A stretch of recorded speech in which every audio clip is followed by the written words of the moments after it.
It appears that I'm live. Hello, everyone.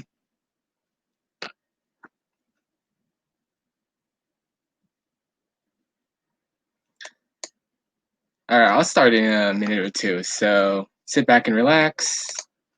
I'll type hello here and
all right, we're starting. Hi, everyone. Welcome to Five Bowl. My name's Jed, and welcome to AP World History Modern. And today we're going to talk about actually a lot of things. So the world history is so interesting, but unfortunately we had to cover only three of the 8 regions out there. So I'm going to cover the Middle East, the Mediterranean, and Europe. After 1200 CE, we're going to talk about the continuities. Are you ready? I'm ready. All right. All right. Before we begin, we have a Twitter, we have an Instagram, we have a YouTube account. So if you want some quality content, some quick review sessions, and even memes, especially on the Instagram page, you should follow us at ThinkFiveable. It's the same for every social platform, so you should follow us. All right. Today we're gonna before that, after this stream we're gonna have a lot more streams. So you should just continue following us because tomorrow we're gonna have on how to study in AP World History with Sophia Menk and Skylar Walters at 6 p.m. And on Sunday we have 2 streams. The first one's gonna be Europe in the Global Middle Ages with Jillian Hallbrook, and we have another one for a study session with yours truly and Jamal. And then on the next Monday we're gonna have another continuity presentation, but this time it's gonna be in the Americas with Skylar after 1200 CE. And as you may notice, this is part of a series of continuity presentations. So this is like the second or third one.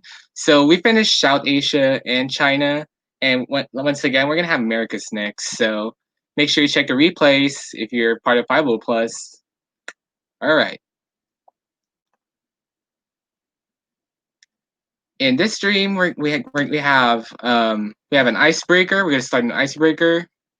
We're gonna have an intro to what continuities are. Like I keep throwing that word around. It's about time we define it.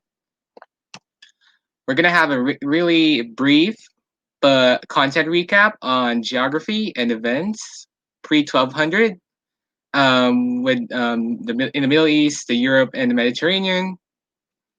And last, we're gonna go over finally the continuities in those areas. So I hope you're ready. And we're gonna have a Q&A, of course. So don't worry.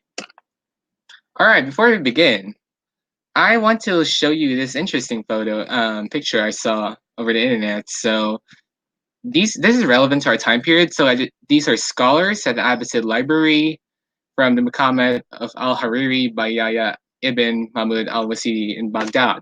So I found it interesting because I wish, honestly, that was just me before I would go to school, like just studying, reading my book, and like that, and with everyone else.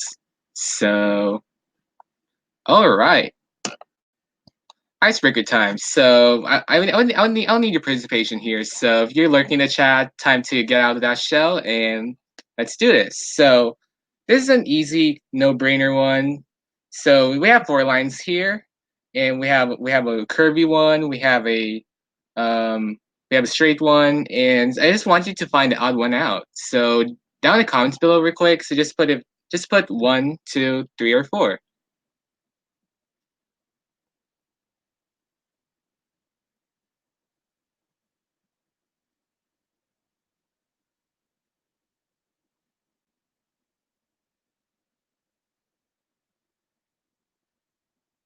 It's okay.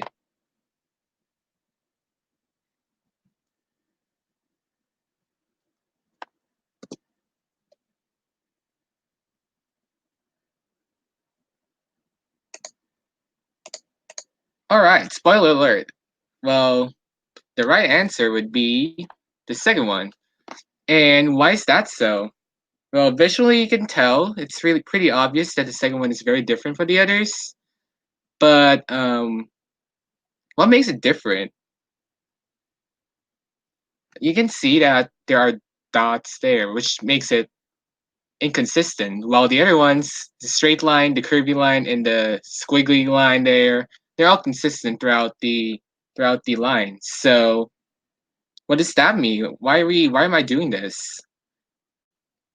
That is because we're gonna talk about continuities in general, and I would like to use an analogy to compare that. So continuities, what's a root word? Continue. So continuities refers to what remained constant, what remained the same throughout the time period. And here's a good example. If you're asking about school, from elementary school to middle school to high school, you're taking the same general subjects like math, science, English, social studies. And it's pretty much the same layout. You're sitting down for 6 to 8 hours, you're listening to a teacher, you're doing some work. It's even if the name changed, it's still the same thing. And when relating this to our AP World class, look for consistencies throughout history. So you can see you'll eventually see that, oh, trade remained the same, or or the way leaders handle local affairs remain the same. So using SPICE T, which is just short for the 6 AP World themes we have. So we have social, political, interactions with the environment, cultural and economic, plus technology. Use this as a guide. So when you're looking at, let's say, between now and no between 1200s and now, people still wage wars. That's politics.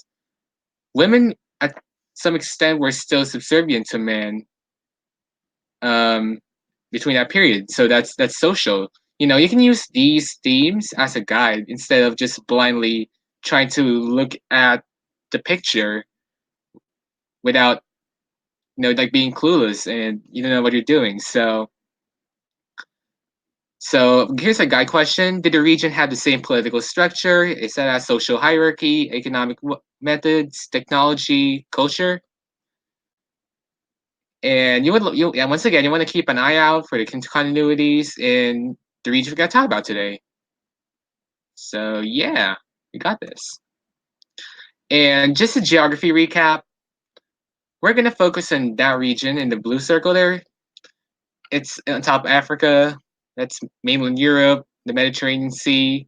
Yeah, there's America on the left and Asia on the right. So we're gonna focus here, and we're gonna focus on building the context of what happened here before the 1200s. Because without this, how are you gonna find the continuities when you didn't know what happened in the first place? So let's move on. Okay, so we're gonna start with the Middle East, and I divided this into three segments. civilizations, that's before 600 CE. The rise of empire, that's between 600, as a typo, 600 BCE to 600 CE. And then we have the emergence of caliphates, which you're going to see the definition later. And you can see how it evolved, how the structure evolved from just being a simple cluster of towns to a huge empire that covers almost a continent. And we're going to start with civilizations.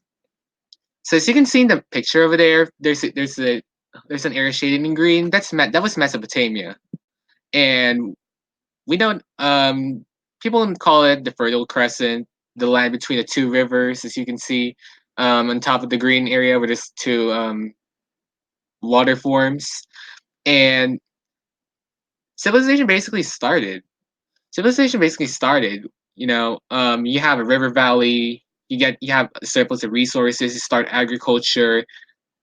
All those started there, and people started settling. People started to reproduce. They started to build a social structure for themselves, and eventually, villages became towns. Towns became cities, and cities became civilizations. Where we have these emperors, and not emperors, but just leaders, rulers, overseeing the state. And what does the state need to maintain balance and order? Well, you need codified edicts or laws. This is where it all starts. And a famous law is Hammurabi's code, where it's an eye for an eye. So if you punch, it just matters, like even in real life, if you punch somebody, your punishment is you're just gonna get punched too. Or if if you steal money from someone, you're gonna get charged for that same fee that you stole for someone. And that's pretty much Hammurabi's eye for an eye. And throughout the ages, that evolves into the law that we know now. So that's one that you should keep an eye of. All right, we also have bronze and iron metallurgy. Metallurgy basically is another way of saying it's another word for like how we transform metals, we convert them to weapons and tools. So iron, like raw iron, it becomes shovels or swords or spears or shields. That's just a fancy word to say that. But it also starts here where blacksmithing, metal craft, this is where I put your Minecraft knowledge in. All right. We also have social stratification, like I said. In a society, in order for a society to function, you need a pyramid, like a social pyramid, where someone's on the top that will manage everyone, and there are people going down, there are people who are in between, and there are people on below who will follow the king or the ruler. And this is where we see theocracies, where religion and politics are together, are like interconnected. Like there's a huge overlap. Like if you're a leader, if you're a political leader, you're also the religious leader. And we'll see that a lot throughout history. This is where it all starts. And we have slavery and patriarchy. Slavery was more of a slavery was more of a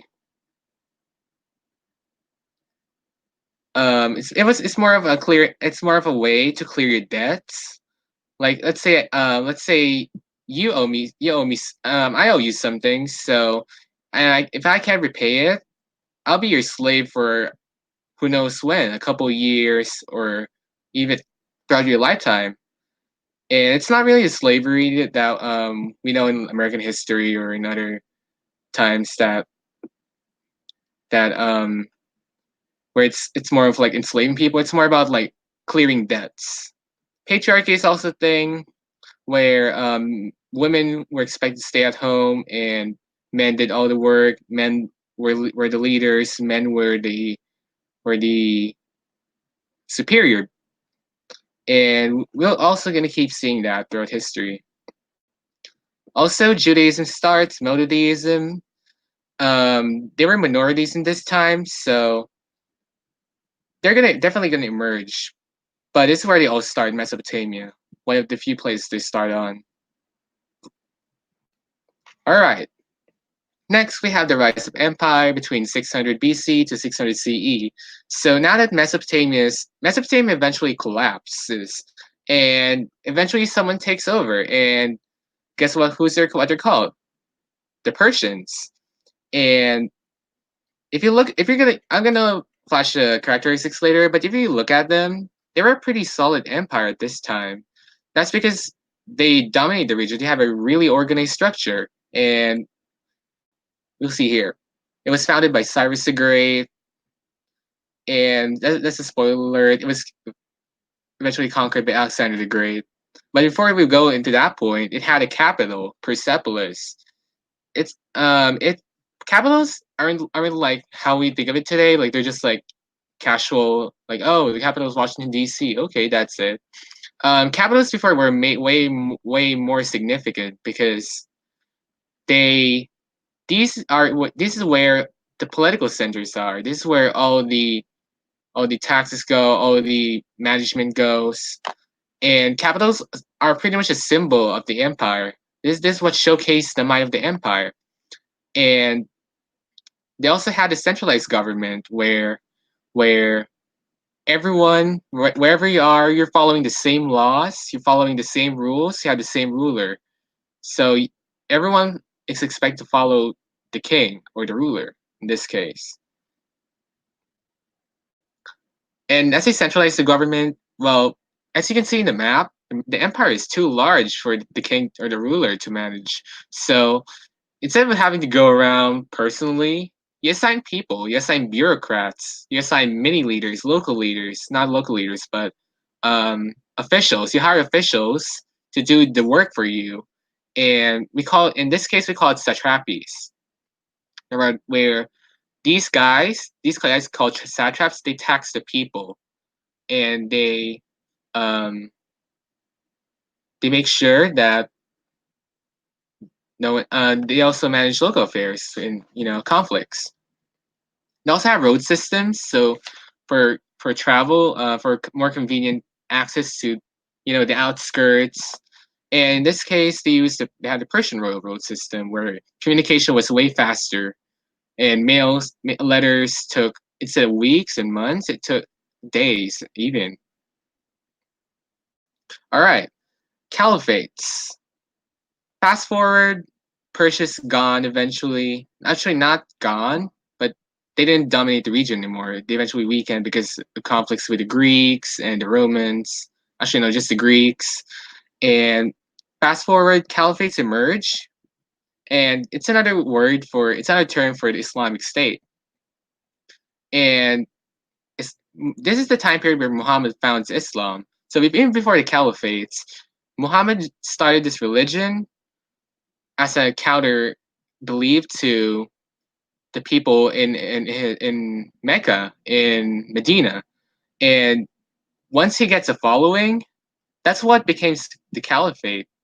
Um, that's what became the caliphate. And after he dies, like there are two major groups that disputed, that had in conflict on who becomes the next leader. So you can see a fragmentation between the Sunni and the Shia. They also had different beliefs. So the Sunni believed that anyone who is worth the honor in terms of merit can acquire the title, while the Shia believed that you have to be a direct descendant of Muhammad to become the next caliph, the ruler of the caliphate. So eventually, these caliphs after Muhammad became the Umayyad and the Abbasid caliphates. And as you can see in the map, they really do expand. They even reach Europe, Spain, Portugal, and they call this they dub this the Dar ar Islam, which is another term for the Islamic world. And going back to the succession disputes, they won't get better anytime sooner. So keep track of these. There's going to be more conflicts in the future. This is also the time when the golden age of Islam occurs. Arts, architecture, literature, science, medicine. This is where um, scholars keep track. They transcribe texts from other empires where they travel for months and weeks, and they bring it back to them and they consolidate him into this one region, and then which in this case is the Middle East, where literature, once again, architecture, arts, the liberal arts are being focused on more on sciences, not religion. This is where they become more open minded to more human topics. Yes, and we're gonna develop some key vocabulary here. So first we have metallurgy. If you didn't catch it earlier, it is another word for metalworking. It is the aspect of transforming metals into tools and weapons. So if you look at the root word, it's metal here. And before that, when looking at the vocab words, huge vocab words, one good thing to do is to look at the roots. So in this case, it's metal. So even if you don't know what lurgy is, you can just safely assume that it has something to do with metals. And here we go, monotheism. Once again, the roots, mono means one, and ism means belief. So monotheism is the belief in only one God. So examples include we have Christianity here, we have Islam, we have Judaism. Um, Next, we have a caliphate. Once again, that's another term for the Islamic State, and that's a vocab word that you want to develop, what you want to learn, to the extent that when your teacher or I say caliphate, your mind just goes, oh, Middle East, Middle East. Where is Middle East? That's a state in the Middle East, and like I put here, think how Mongols have khanates. Khan, Genghis Khan. Yeah, I know. All right. Next, we're done with the Middle East. Next, we have Europe. So there's going to be quite a bit of overlap here because once again, the regions are Europe, the Mediterranean, and the Middle East are really close to each other. So there's trade going, there's religious missions going. So you're going to see quite a bit of overlap. But I divide this into three sections under different time periods for the 1200s. All right. So first, we're going to start with the Holy Roman Empire. And basically, we're going to go over Rome later. But basically, once Rome collapses, there are a lot of nomadic tribes outside the walls of Rome. And once Rome was weak enough that they were able to take over it, these people eventually started to establish we call it the Carolingian dynasty. And the guy who started it was his name was Charlemagne, and he decided, oh well, let's settle here. Let's not move around. We have enough resources here, and that's how they started the Holy Roman Empire. So it is a feudal society, which feudalism is another tricky vocab word, but it basically means instead of empires that have consolidated powers into one supreme ruler, these guys have like local leaders. So let's compare it like here. Like let's say California. California has its own president, or New York has its own president, and let's say Washington has its own president. So instead of like the United States having only one ruler, like president, it's split up between like other people and different local people, and we're gonna go over that later. So once again, Charlemagne centralized the control. He was the ruler, and eventually he was coronated by the Pope as the emperor. The Pope is the church leader for Christianity, in case you didn't know. And I highlighted this because this is an important continuity where religion and politics have a huge overlap with each other. So if you're the leader of the state, you're also the leader of the church, and you can see that power dynamics throughout this time period. And like any other empire, which unfortunately, once he dies and his descendants take it over, eventually there was weak leadership, incompetency. People start slacking off, and that neglect actually led to the dissolution of the empire. Next, we have the early medieval and middle age, or the middle ages. So this happens after the Holy Roman Empire collapses. So the Holy Roman Empire was centralized. So once it was gone, that huge state eventually broke down into smaller parts. Once again, it's where feudalism was back at it again, where where local leaders just took like, oh, I call this my land, and like that's your land, that's your land. And to avoid conflicts, feudalism was established, and we'll see that later. And okay, so even if the state collapsed, trade was still ongoing. Resources were traded, raw materials, information, culture, and in this case, actually in reality, Constantinople was the major trade hub in Eurasia. So Constantinople is in like near the Mediterranean Ocean, Mediterranean Sea, and that's where Europe and Central Asia and the Mediterranean trade stuff. This is where they have social gatherings. This is where they share culture. This is where they share their ideas, their philosophies. And once again, we're gonna go over feudalism. It basically means instead of having a central ruler, a supreme ruler, it's about the local leaders. So drill into your head, local leaders, feudalism, and the hierarchy in Europe goes like this. So the king gives land to the nobles, and nobles give them the land to the knights. And you're probably wondering why they're giving land. Well, once again, Europe was split up here into smaller states. So conflicts are everywhere. And if you want to stay safe for that, you hire as if you're an owner, you want to hire people. You want to hire people to tend your lands. You want to stay prosperous because this is still agriculture. This is still agriculture. There's no like instant factories here yet. So you want to hire people to, someone influence. You want to hire people to tend your land without you having to break a sweat.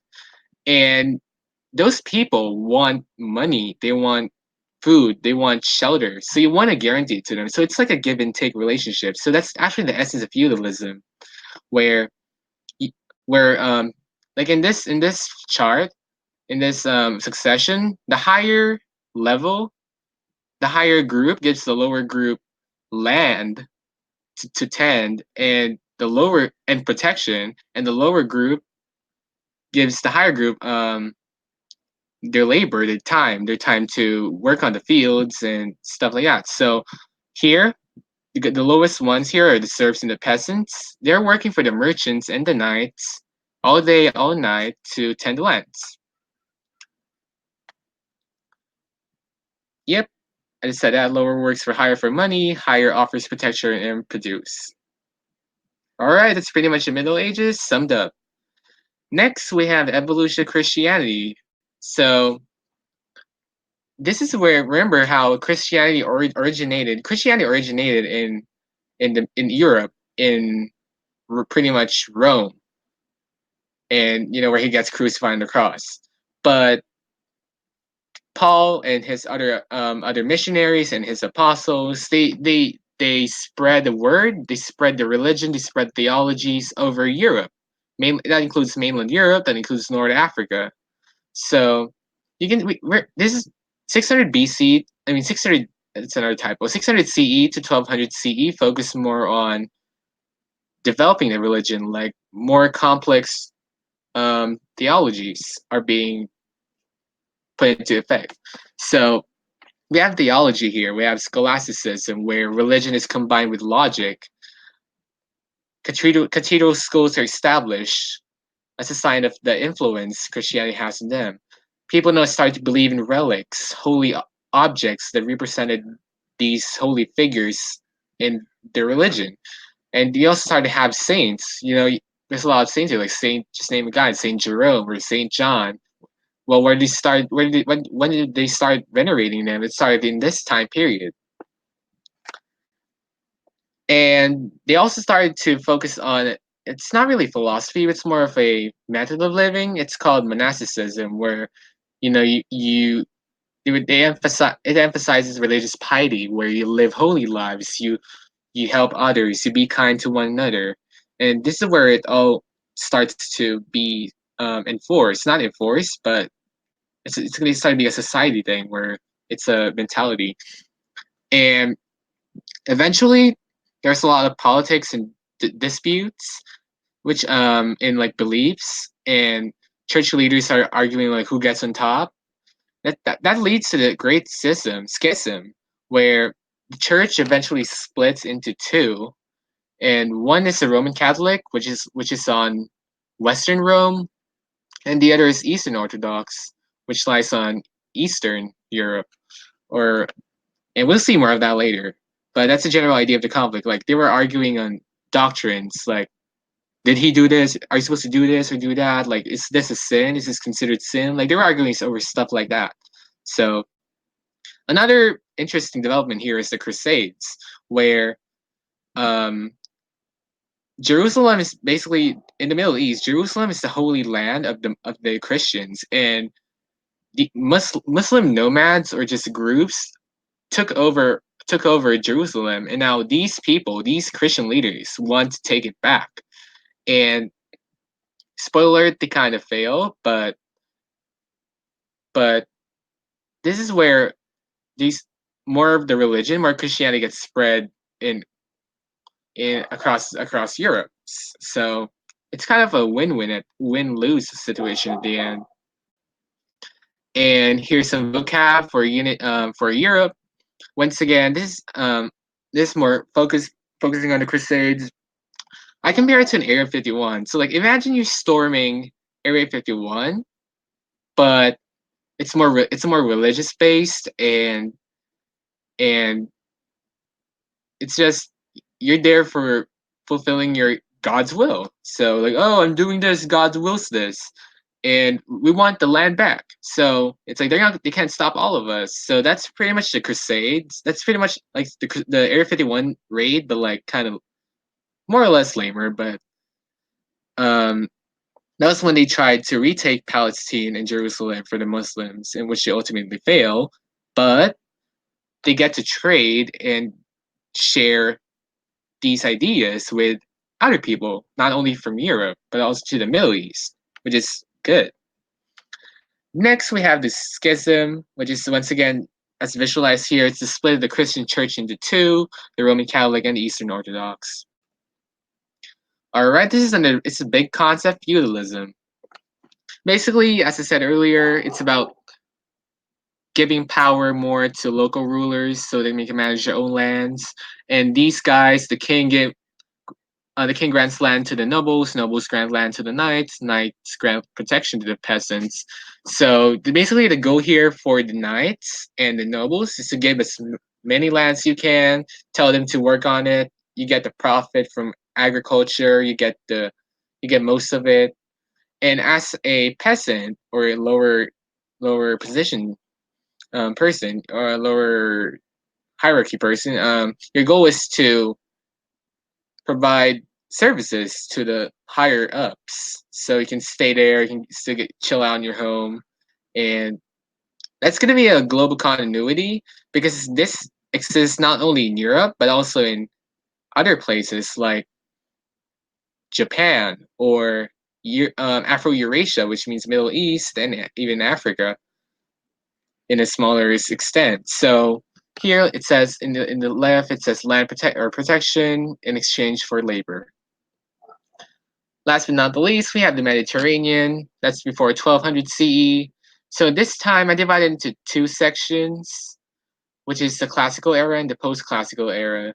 And when you think about Mediterranean, the thing that pops in your mind would be probably Greece or Rome, which is really good because they were the dominant forces during that time. All right, we have the classical era, societies and city states. So like Mesopotamia, people start not in river valleys, but they start near water forms where they start building towns, start building villages, which later expands into cities. And unlike the Middle East, where they immediately become empires. These guys were kind of decentralized local leaders, but they were able to function like as a state. So we call them city states and societies. So the first we have Greece, which is a major player back then. Another word for city states is the polis. And Alexander, yeah, the key guy here you should know, just for historical context, is Alexander the Great, because he conquers. This is exaggeration, but not an exaggeration. He conquers everything. He conquered the most places during this time period. So he was able to conquer part of Persia, actually most of Persia during this time. And that once he died, like eventually split up, but that spread of Greek culture, like the pillars you see in government buildings, like the Greek mythology like about the gods of Medusa, Zeus. That's Hellenism. That's like a really specific term, but that's another way of saying spread of Greek culture. And that's Greece, and now we have Rome, which is the other side of the story. So it used to be a monarchy, and then people are eventually discontent with how the monarch lived. Like he was, unfair taxes and all. So people revolted, and they made a republic. This is where Julius Caesar comes in. This is where Augustus Caesar comes in. Actually, no. After that, even once they stabilized their position, their foothold as a republic, that's where they started to think, oh, it's a good idea to expand. So why not do it? Let's go. So they become an empire. So we have a hierarchy here: patricians over plebeians. Basically, patricians means like the rich people, the nobles. It's another term for that. Plebeians are the common people. So, like you can, in school you say, "What a plebe." Yeah, that's where it started. So that's another continuity. Like there's a social hierarchy there. Like there's always people on the top. There's people on the bottom. So we have set of laws.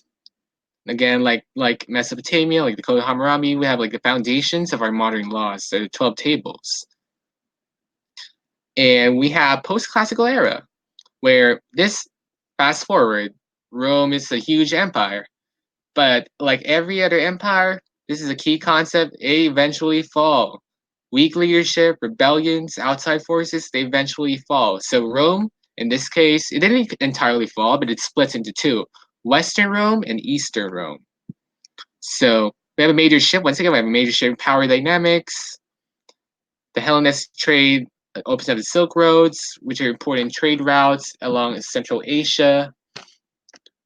And there are Christian communities, but Constantine eventually makes it legal, which is good because it helps skyrocket the popularity of Christianity in the long term. Without this, I don't know what happened. Probably worse. But eventually, internal decay happens. Corruption, people are being lax, people bribery, abuse of power, and actually, this comes first. So this is like a recap. So Western Rome collapses because of invasions from the outside, like the nomads, while Eastern Rome just becomes the Byzantine Empire. Like they want to be reborn, not as it's not just the Eastern Rome. They want a new name, the Byzantine Empire, and this is where This is during the time period where the schism happens. So these people are Eastern Orthodox, while Western Rome was more Roman Catholic. So they eventually do split up, like not only figuratively but literally. And Constantinople is the capital, and there's an important mosque. There's architecture. We're gonna see it later, but it's called the Hagia Sophia, and it used to be a Christian church. It became a mosque later on when Muslims invade, and all right, we have some key vocab here. We have Hellenism once again. We have it's basically the art, the Greek identity, like the culture, like the art, the philosophy, the math, like the philosophers Aristotle, Socrates, and how it's spread through the world. It's just a fancy way of saying Greek culture. All right, we have the Roman Empire. The Roman Empire is Pax Romana, the Roman peace. So, like feudal Europe, the Roman Empire was full of conflicts. It was full of fights and on who's going to be on top. But after the Roman Emperor consolidates the rule under Augustus Caesar, you don't usually need to know, but just for a fun fact, like there's this period of like long peace, like people are actually flourishing, and and the Roman Empire is actually expanding, and we call it the Roman peace, Pax Romana, like the Golden Age, basically. And this is just a minor term, Caesar papism. This refers to how the emperor and the church authorities are interconnected, and in this case, the emperor has both state and religious powers. It pretty much shows how connected they are. And in terms of hierarchy, if you look at the triangle, usually the number one would be the king or the ruler, and then the next of them would be immediately the bishops, the clergy, the priests. So we're gonna see more of that. That's another continuity in history. So at this point, do you guys have any questions? Drop down below, comments.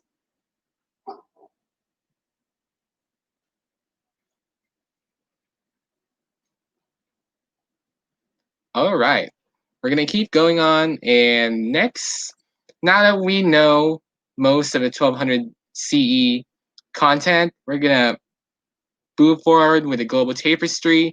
But instead of going over like another grind like the one I did earlier, we're just gonna go over the major continuities. What really stayed the same? What was consistent throughout the period? So number one, we have imperialism. So it's not, this is just a fancy way of saying the rise and fall of empires, and it pretty much continued. So there's a cycle where actually the goal was to expand by a trade or military or conquest, where um, imperialism before was like you want like leaders were like I want control, I want land, I want power. So they just they just mobilize armies, they have them conquer states, and basically the goal here is to expand and gain control. This is a fight for dominance and authority. This is like way before, like this is way different from like how we define imperialism today. And like I really mentioned earlier, there's a cycle where these old subjects of an empire, they overthrow the previous leaders, or they conquer, or outside forces conquer these new places, this new region, and that becomes the new empire, actually the new state. And it's not instantly an empire. There's a lot of qualifications, but for most of them, it's basically how wide how vast your expansion rate is, and how, and like I emphasize here, expand, expand, expand, where they eventually hit their peak point where trade, religion was on top, and everything was just going fine, and the rulers like just chilling out, doing great stuff, but eventually and inevitably it's gonna collapse, because once this it's usually once the founder dies. I mean, not the founder, but the guy the founder, the guy who establishes the empire. Once he dies and he passes it to his son or grandson, it's actually funny or interesting, because like for some reason like they usually train their descendants, so usually they don't have a clue on what's going on, and ultimately they collapse. And the cycle just repeats usually, so it goes back to the overthrow of the empire or uprising, and it's a cycle. It's a cycle of life. And example, like I said here, the Rome to Byzantine. So Rome starts as small Mediterranean and expands to touch like even the outskirts of mainland Europe, and eventually after centuries eventually collapses due to internal conflict and external conflict, and part of it becomes the Byzantine Empire, and it's going to be a new cycle again. Eventually it collapses, and that's a story to be told another day. So yeah, collapse comes in two forms. One's internal, subjects rebel. So either there's this controversial law that targeted them, or there's very high taxes, or people are just unhappy with how this leader is doing great. Like, oh, I like his dad more, but he's dead, so we have to stick with him. No, I'm rebelling. So that's pretty much your mentality. So this is some of the reasons why, but mostly it's because you know people are unhappy with the rules. And then there's like external conflict where the empire is too weak, either the army is too weak or they don't have enough resources to defend themselves from the outside. Nomads, barbarians, even other empires. So like Greece and Persia in the classical era, where Greece and Roman Persia, where they interacted, and eventually one has to win, and they usually lead to one of them collapsing. So that's imperialism for you. Once again, that's just another way of saying expanding by conquest or trade and gain control. All right.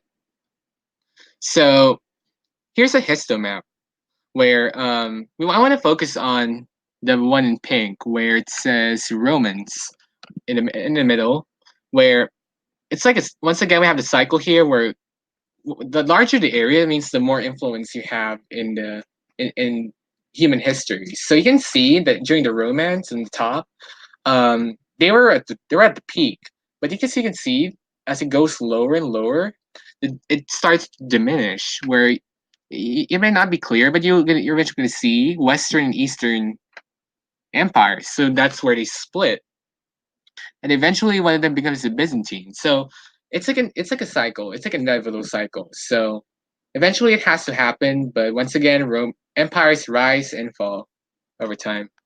That's a continuity there. And once again, imperialism, your goal is to expand. So if I were Rome, I would go towards the arrows and try to expand. If I were Persia or China, that's just another visual example here. All right, we have political and government structures. So just earlier we were talking about how governments and and empires expand. Now we're just talking about how they manage the empires. So we had two types. The first is centralized rule, and the other one is decentralized rule. So just a heads up. So centralized rule, it's like the old school style. Once again, old school style used in empires, where all of you guys are under this one leader, like one supreme leader, who oversaw all of you guys. And there may be like some officials, but they're not necessarily like local leaders, like how we compare like governors here to like report to the president. Like that's like different. It's just one entirely singular individual who leads everyone here. So yeah, leader or king or a caliph or an emperor has an absolute control over his domain.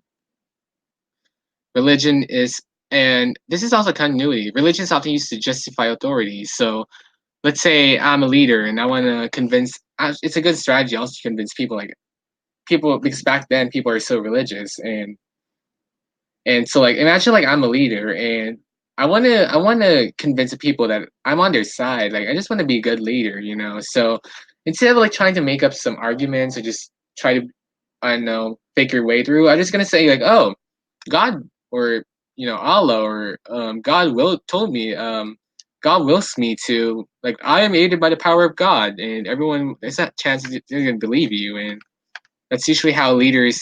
I mean, definitely that's not how they did it, but like it's like a real life example. I mean, like a today example. So that's how they justify authority. And they usually live in a political center, so we call it the capital. So it's like how today, what usually presidents live in like a building. I mean, a building, but like a, a place where just dedicated for like office duties. Like here, it's the White House. Let's say for Byzantine Empire, it's Constantinople. And to collect taxes, once again, empires are too huge to manage, so emperors usually have these officials to collect taxes for them, because taxes are important to maintain the empire.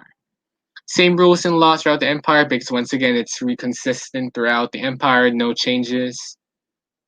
But the downside, once again, it's really hard to manage because once you overexpand, you realize you can't control it, and it's too late to realize that because it collapsed already, too late.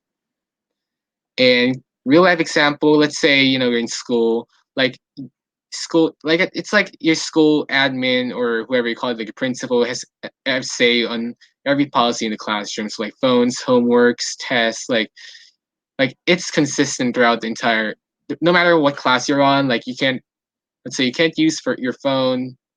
I mean, no, like we're gonna take your phones for the entire day. Like that's gonna be the same for first period, second period class you have.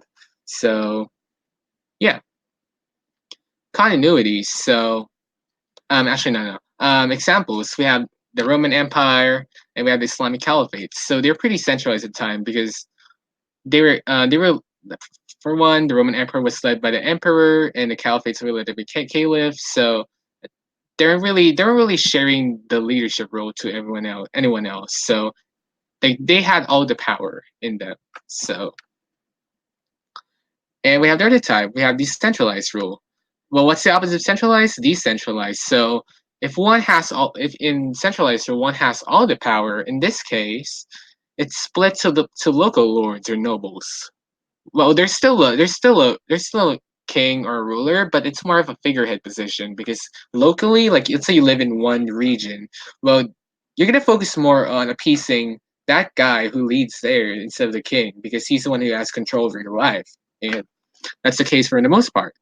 So there's more local control, autonomy, at least for the people who's leading them, because they get to set the rules. It's not like you had to follow the king, like, oh, the king's rules are absolute, because the king's rules are usually absolute. It's not like you have to you have to enforce the same rule. It's like your call.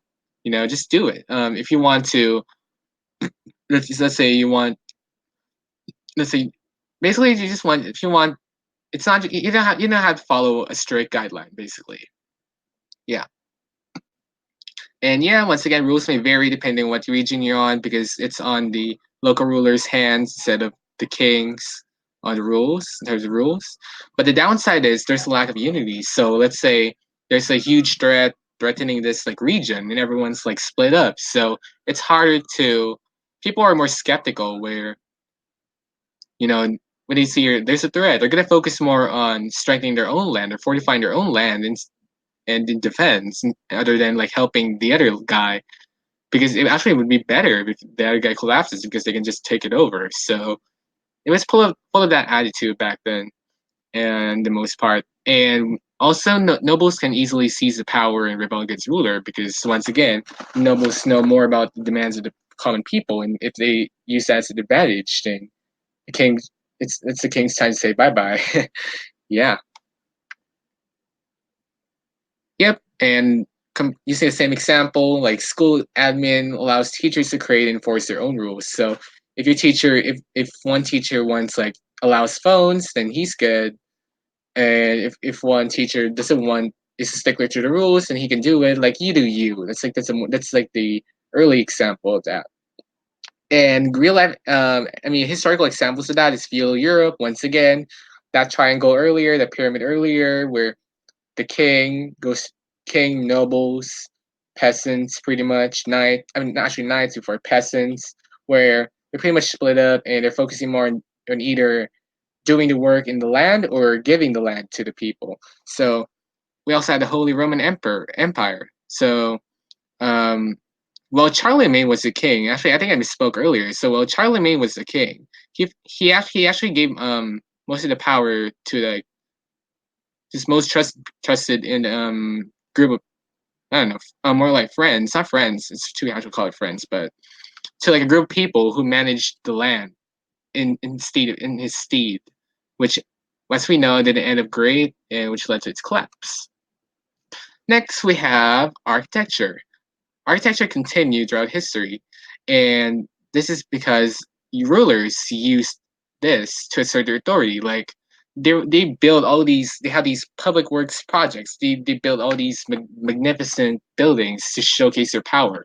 Because imagine you're a trader and or a scholar who I mean, these are in political centers. So if you go in a political center or a capital, you're gonna there's a chance you're gonna be like, oh, this is a mighty empire. Like they have that one huge mosque or church or capital. So it's more about spreading, getting that name out there and symbolizing power.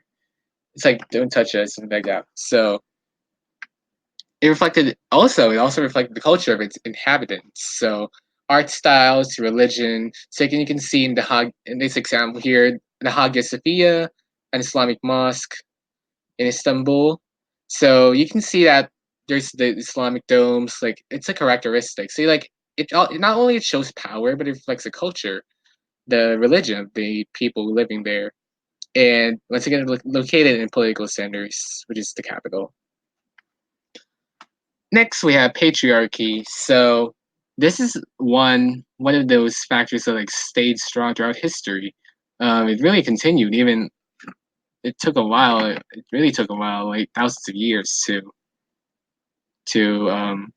you know kind of start changing that. It did change, but gradually. So still, we're in 1200s onwards. Women still generally remained subservient to men. They were still treated as inferior. They were expected to manage the household. And this is more in the focus on Islam, but let's take an example. Men were allowed to have four wives, while women were only allowed to have one, and like to stay faithful with that one. And by not doing that, like let's say you're a woman, like you're hey, why can I have four husbands? And you try that, you're going to be persecuted, which is not good. Which unfortunately showcases the patriarchy back then, because more of a not bias, but like more leniency towards men. Few non-leadership opportunities. That's true. We did see throughout history like some outliers. So let's say Egypt, we have Hatshepsut, and in the Middle East, in the Byzantine Empire, we had what's her name, Justinian, and Theodora, his wife. But in a general fashion, there were no leadership opportunities for women. Once again, they're expected to stay at home. And land inheritances were passed through males, so properties. So it's up to the male to like determine the survival of the woman. And this is where you get all those like soap operas about marrying rich people. Like if you read Pride and Prejudice, you know this is more an Islam thing too. Like women's testimonies incurred only worth half of the man's.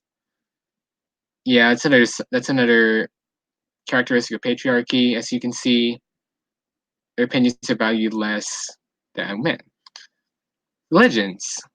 So we're focusing here on the big three, but as you can tell, they persisted throughout history. They played a huge role in shaping societies. They were central elements of societies and empires.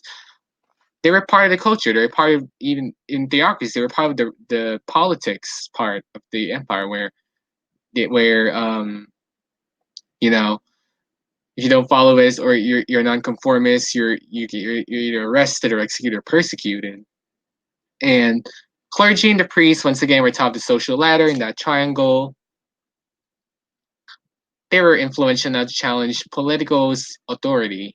So there was this one time where in Europe where the king and um the king and the what do you call it, the Pope like had an argument. So eventually the Pope had so much influence that ultimately like the king had to beg for forgiveness in the snow and like kneeling in front of the king, like forgive me, give me my lands back, because they had so much authority back then, and that continues today. And they're mainly spread by three things: trade, which is by merchants, where they share while they're trading. They also share ideas about theologies about religion, and it gets spread to other lands, and they're like, oh, I'm interested.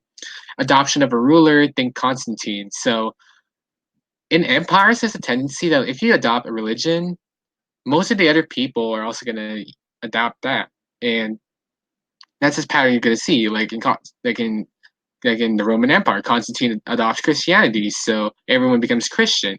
The Caliph Muhammad, which is going to be Caliph, adopts Islam. So like the Middle Eastern, even nowadays you can see that the Middle East is full of Muslims. So that's a consistency. And conquest, it's more a forced adoption. Like you don't have a choice. You either conquer. You either conform to our, like, let's say I'm like a subject of this empire, like, then these few people take over. It's either I have a choice of either adopting your religion or I die. So it's pretty much the better choice is better. It's obvious. So we have the big three here. So Judaism represented by the star, the David, Christianity represented by the cross, and Islam, the moon and the star. And you don't need to know about their specific ways of life, like, oh, you need to, this one focus more about salvation. No. All you need to know is how they develop. And in the AP course, especially, there's a lot of content to cover. You need to only focus about like trends. So let's say Christianity was more a Europe thing, and went to America, or you know, stuff like that. And Islam started in the Middle East. Like those are like you need to focus on the trends, not on the specifics. Like, oh, who's the god of Christianity? Who's the god? Who's the prophet? No. So you don't worry about that. All right, and that's pretty much the end of it. Do you have any questions? Real quick.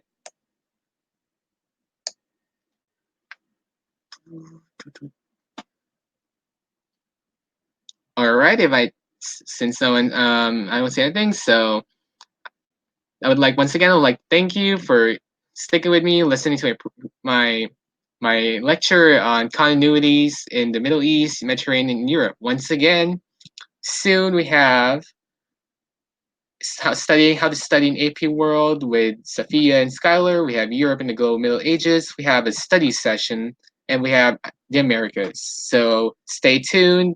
Keep subscribing to Five Bowl for more streams, and hope you had fun. Once again, thank you guys. Thanks for staying with me. That's my Instagram. If you need if you have any questions, you know, just yeah. Thank you. All right. That's once again that's the end of the stream, and hope you guys had fun along the way. So bye bye.